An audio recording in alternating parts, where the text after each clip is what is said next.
Welcome, listener, to a deep dive into a really fascinating musical tradition, Mhm. operatic folk music. Yeah. We're going to be guided by Christopher C. King's book, Lament-from-Epirus, an Odyssey into Europe's oldest song. Okay. And, this book, it's really unique. It's part personal journey, part musical ethnography, and part philosophical reflection Right. on this relatively unknown musical tradition. So Yeah. we're hoping today to uncover the heart of this music. What makes it distinct? How does it connect to ancient Greece? And why might it resonate with you, hmm a modern listener? Well, it's so interesting how the author's journey begins with a fascination for 78 RPM Wow, records. wow. And it's through these relics that he discovers Kixis Heresiadis, this renowned Epirote clarinetist, and his music just sparks a deep curiosity. Wow, so it's like this gateway into a whole new world. Exactly. And the book details King's initial disorientation when he finally experiences the music live. Really? The amplified sounds and the performance styles challenged his expectations formed from listening to those 78s. That's a really good point. I Yeah. think it highlights how recordings, while they're so valuable, Yeah. can't fully encapsulate the Right. energy, Right. the nuances of a live performance. Precisely. King emphasizes the influence of Epirus's geography and culture on its music. So the region's mountainous terrain and relative isolation fostered distinct traditions and even helped preserve ancient Greek musical elements. Wow, that's fascinating. Yeah, making it a living testament to the past. The book mentions this concept of Black Earth Yes. as central to Epironic culture, and you can hear it in the music. Yes. So how would you explain that connection to someone who's unfamiliar? Well, Black Earth isn't just literal soil. It's this potent symbol representing the cycle of life, death, and rebirth. Oh, wow. And the music, especially the mournful sounds of the clarinet, embodies this. Okay. You hear it in the slow, lamenting melodies, almost as if the music itself is grieving Yeah. and accepting the cyclical nature of existence. It's interesting how you can tie like a concept to a feeling Yeah, through music. exactly. And then the instruments themselves are Yeah. so deeply tied to the land and the traditions. The core trio is the clarinet, the violin, and the D-fi, a type of frame drum. Okay. And this primarily instrumental music really emphasizes dance and serves a variety of social functions. The book details several distinct dances and rhythms, Yes. each with its own character. Can you elaborate on those a little bit? Certainly we have the certos with its slow and mournful rhythm embodies grief and reflection. Okay. The samikos, on the other hand, is joyful and celebratory, Oh, wow. representing the vibrancy of life. Okay. Then there's the cliftico, Mm-hmm. a more complex pattern associated with resistance and heroism, a nod to Epirus's history of struggle. So those three paint a vivid picture already, Yeah. but there are others mentioned as well. Yes, we also encounter the Arvanitiko, Yeah. reflecting the region's Albanian influences, Mm-hmm. and the Siftiteli, hinting at the historical presence of the Ottoman Empire. Each dance contributes to this rich tapestry of epirotic musical expression. And then there's the nightingale, Yes. which is so captivating for many people. Yes. The nightingale is this violin solo demanding virtuosity and conveying deep emotion, a true test of a musician's skill and soul. King discusses how epirotic music uses scales and intervals that might sound unusual to Western ears. He even says that something as simple as a quarter tone can make the music feel almost jarring.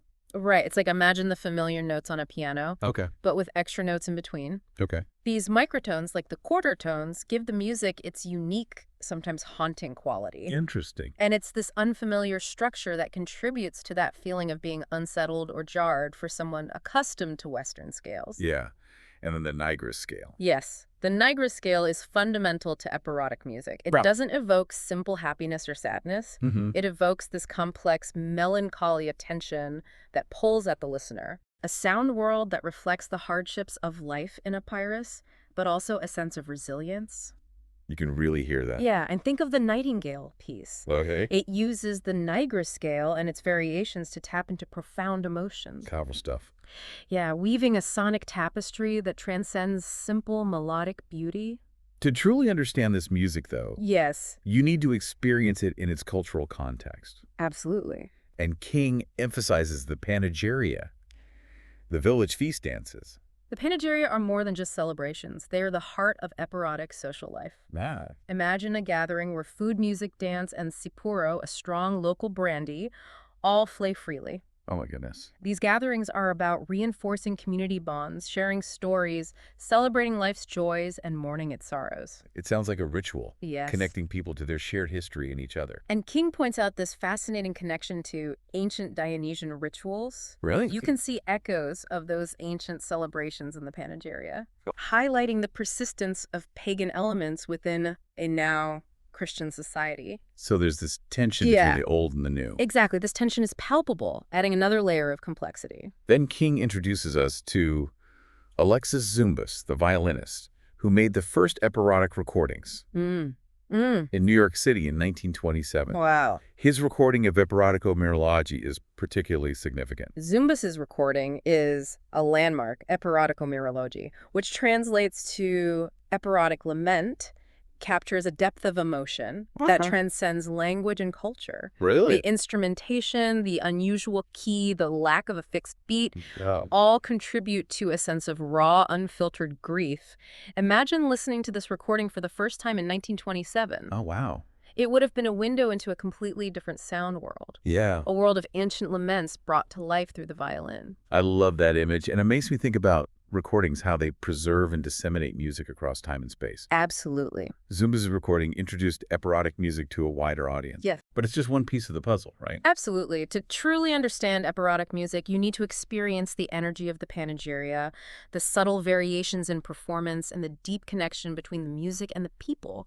Yeah. Recordings offer a glimpse, but the full picture lies within the living tradition itself. Yep. And King draws a parallel between Zumbas's Epironico-Mirology and Blind Willie Johnson's Dark Was the Night, Cold Was the Ground. Oh, wow. These two seemingly disparate pieces, both expressing a profound lament. What is it about those recordings created in such different contexts that evokes this shared sense of sorrow? I think both recordings tap into this universal human experience. Yeah. Grief, loss, a yearning for solace, and Zumbas's mournful violin, and Johnson's haunting slide guitar. Yeah. Despite their stylistic differences, both convey a depth of emotion that transcends cultural boundaries. Music is powerful. Yes. Epironic music, like all living traditions, is subject to change. And King discusses the challenges of preserving its authenticity in the face of modernization. Yes, the introduction of instruments like the accordion and even the electric guitar in the mid-20th century undeniably impacted Epironic music, and this coincided with a period of significant social change. Right. People were migrating from villages, seeking work elsewhere. Yeah. And these factors combined raise concerns about the future of the tradition. Amidst this change, were there any forces working to maintain the continuity? Yes, the Takutsuya Ensemble played a crucial role. Okay.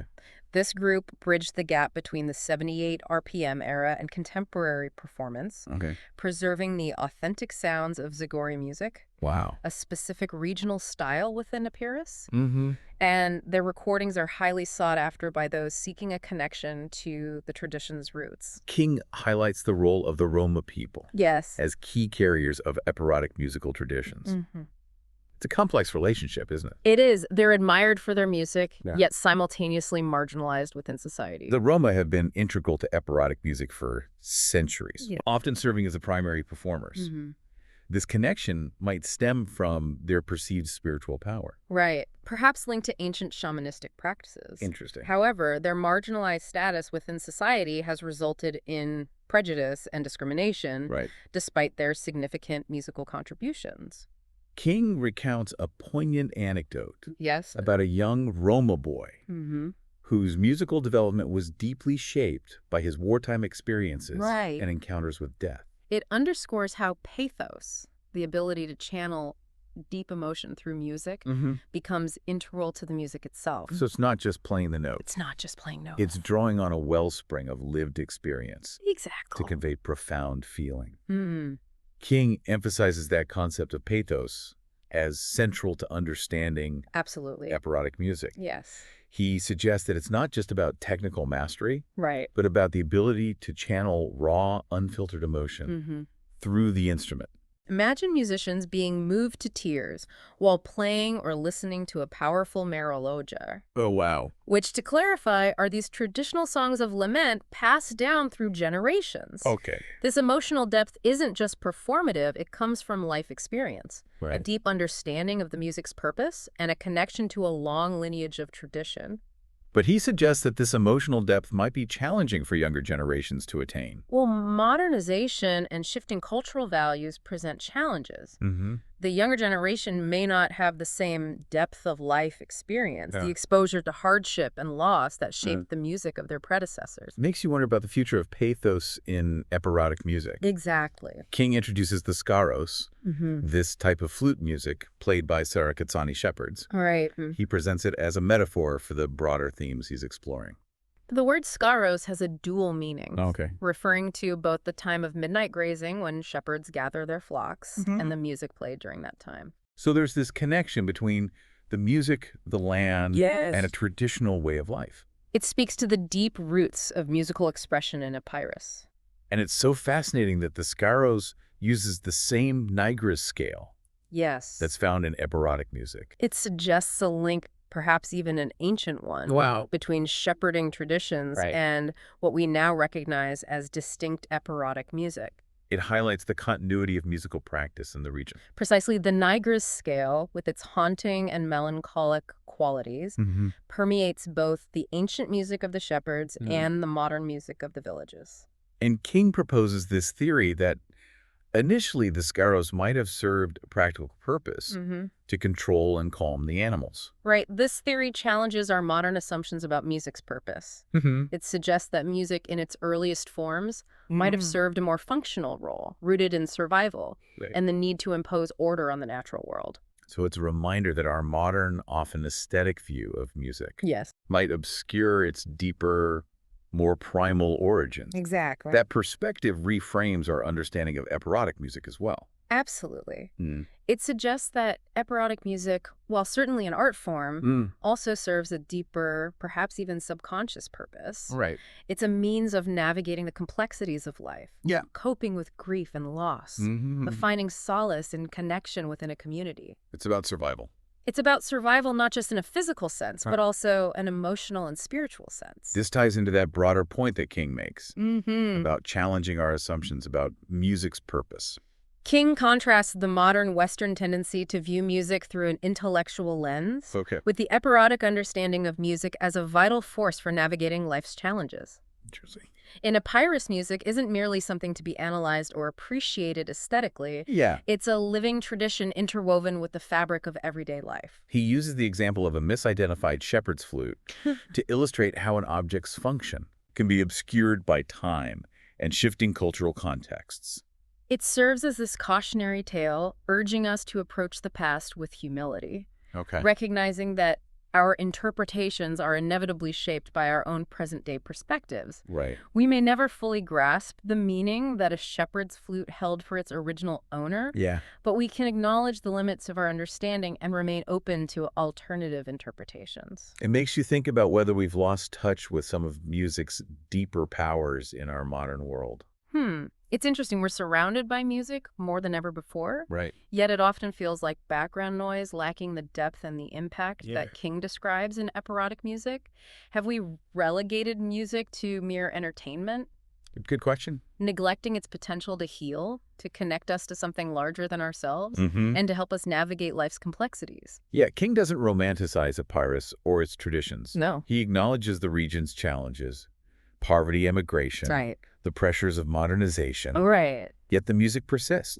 It speaks to its resilience, its ability to adapt and evolve while retaining its essence. And the music is so interwoven with the fabric of life in Epirus, providing a source of strength, solace, connection through generations. Well, this has been a fascinating exploration. It has. As we conclude, what would be your key takeaway for the listener?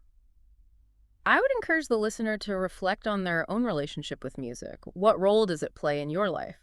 Does it simply provide entertainment? Or does it touch you on a deeper level? Seek out music that challenges you, that moves you, that connects you to something beyond the everyday.